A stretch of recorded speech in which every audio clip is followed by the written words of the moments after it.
Nobody in your family has ever had a savings account with more than 4 digits in it. Nobody ever owned property that wasn't rented back to someone else.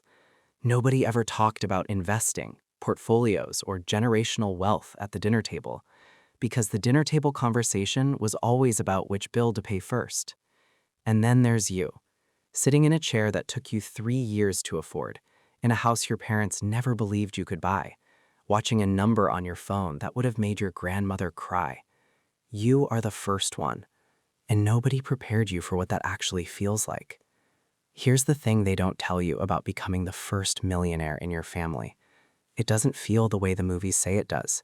There's no parade. There's no moment where someone hands you a trophy and plays music in the background. What actually happens is quieter and stranger and more complicated than anything you imagined when you were 17 years old, lying on a mattress on the floor of a 2-bedroom apartment, telling yourself things were going to be different someday. Because someday it will come, and now you're standing in it, and you're not sure how to breathe inside it yet.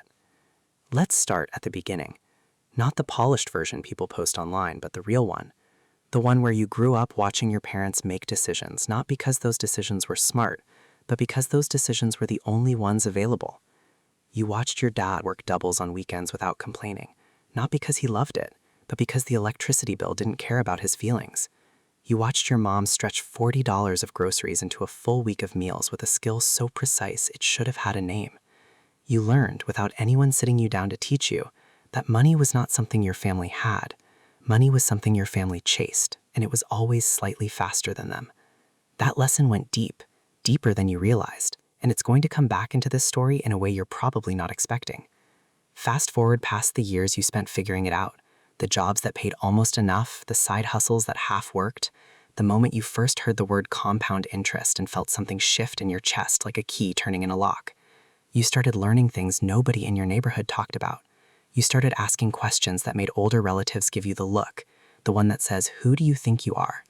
You kept going anyway, not because you were fearless, but because the alternative was staying exactly where you started, and that wasn't something you were willing to accept. And then, slowly, the numbers started moving in your direction. A decision you made 3 years ago started producing returns you didn't fully expect. An investment you almost talked yourself out of turned into something real. A skill you spent nights and weekends building started paying you more than your first salary ever did. You weren't lucky, or at least luck was only about 10% of it. The other 90% was a series of choices made in rooms where nobody was watching, at hours when most people were asleep, during seasons when giving up would have been completely reasonable. You chose differently, and the number kept growing. The morning you crossed that threshold, the morning the account balance said what it said, you expected to feel something massive. Fireworks, certainty, some version of arrival that announces itself loudly. What you felt instead was a strange, still silence, like the moment after a door closes in a quiet house. You sat with your phone in your hand and you thought about your father's face on a Saturday morning in 1998, counting change on the kitchen counter. And something moved through you that wasn't quite happiness, and wasn't quite sadness, and was bigger than either one of them. You had done something that had never been done. In your entire family tree, going back as far as anyone could remember, you were the first. That is not a small thing. That is a generational rupture. And it comes with weight that nobody warns you about. Because here's what nobody in the personal finance videos talks about. The moment you become the first wealthy person in a family that has never had wealth, you don't just change your own life.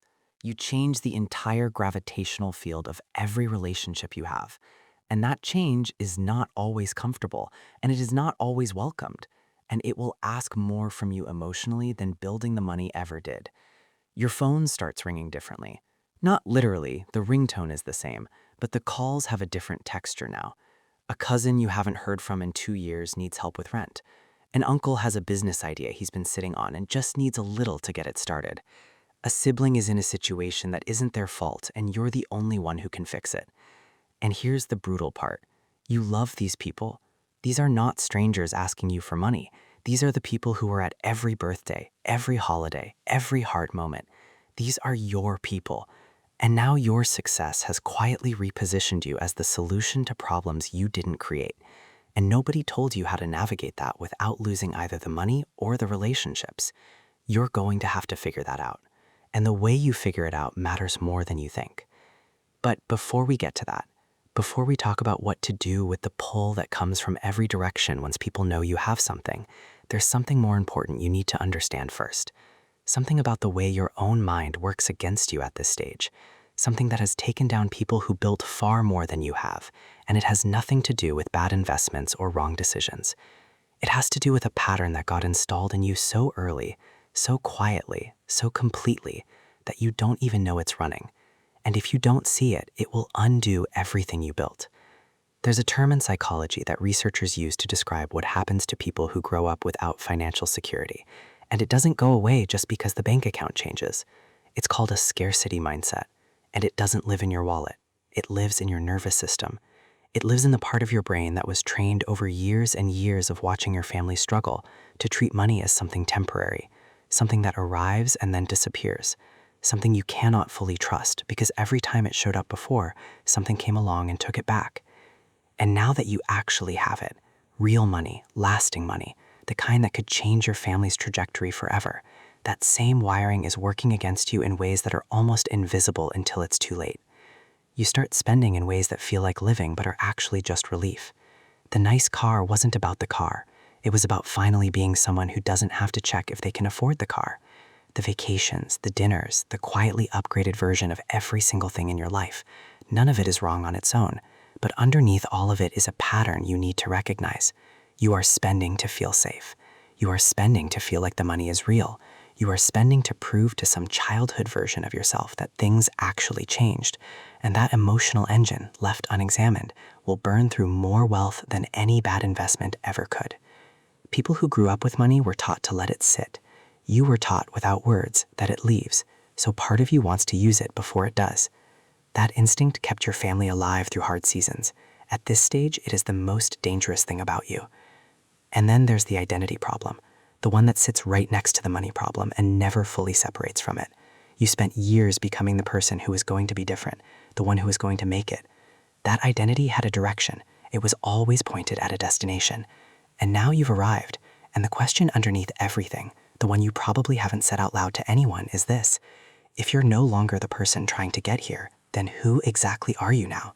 Because the drive that built everything is still inside you, and it needs somewhere to go. If you don't point it at something intentional, it finds its own targets. Sometimes that looks like working compulsively past the point of necessity, because stopping feels like falling. Sometimes it looks like chasing the next financial milestone, not because you need it, but because achieving is the only identity that ever felt stable. Sometimes it looks like a restlessness that money doesn't fix, no matter how much of it accumulates, because the real hunger was never about the number. Here's what the first generation almost always gets wrong, and this is the part you need to sit with, because it's the difference between building something that lasts and building something that resets back to zero inside of a decade. The first generation builds wealth. The second generation inherits it without context. The third generation spends it without awareness. And by the time the fourth generation arrives, the family is backwards started, with nothing but old stories about a great-grandparent who had money once. That cycle is not a myth. It plays out in family after family, in culture after culture, across centuries of economic history. And the reason it happens is not because the money ran out. The reason it happens is because the knowledge never got passed down. The habits never became culture. The first person who built it was so focused on building it that they never stopped to document the blueprint. And then they were gone, and the blueprint was gone with them. You have a responsibility that nobody in your family ever had to carry, and the weight of it is real. You are not just managing your own future. You are setting the template for everyone who comes after you. Every decision you make right now, every structure you put in place or fail to put in place, every conversation you choose to have or avoid, all of it becomes the foundation that your children and their children will either build on or stumble over. That is an enormous thing to hold, and most first-generation wealth builders are holding it completely alone because there is no one in their immediate world who has walked this road before them and can tell them where the edges are. So let's talk about what actually protects this. Not in the abstract, but in the real and specific ways that separate the families who hold wealth across generations from the families who lose it. The first thing, and it sounds almost too simple to be the answer, is that you have to stop making financial decisions based on how they feel and start making them based on what they build. Buying the house in the neighborhood you grew up dreaming about feels like victory. Buying a property that generates income while you sleep builds a foundation. Both can be true at the same time. You don't have to choose between enjoying what you've earned and being strategic about where it goes. But the ratio matters. And right now, in these early years when the foundation is still being poured, the ratio needs to be heavily weighted towards structure. Because what you build in the next 5 years will determine whether this is a moment in your family story or a movement. The second thing is harder, and it requires a kind of courage that financial discipline alone won't give you. You have to start talking about money openly in your family. Not to brag, not to manage people's expectations, but to break the generational silence that kept your family financially illiterate for generations. Your parents never talked about money at the dinner table because money was painful. But your children need to grow up in a home where money is a normal topic, where investing is something that gets discussed the same way sports and school and weekend plans get discussed, where the concept of owning things and not just renting your entire existence from other people is simply part of how your family sees the world. That shift in culture, that quiet, consistent normalization of financial awareness, is worth more than any single investment you will ever make, because it compounds in people the same way interest compounds in accounts. And the third thing, the one that will cost you the most emotionally and matter the most long-term, is learning how to love your family without funding their stagnation. This is the hardest sentence. And it deserves to be said slowly. You can give people money, or you can give people tools. And the difference between those two things is not about generosity. It is about what you are actually trying to build. When you pay someone's rent month after month without any conversation about why they can't pay it themselves, you are not helping them. You are insulating them from the exact discomfort that forced you to grow.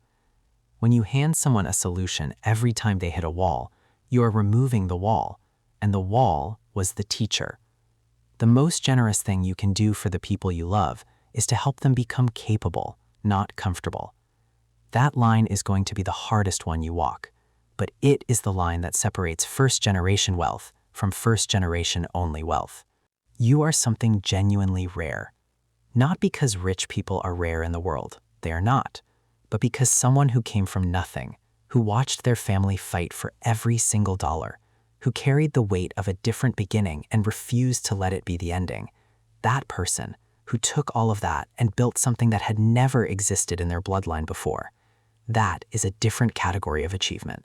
That deserves to be named. Not for ego, not for content, not for the version you post anywhere, but privately, in the honest space of your own understanding.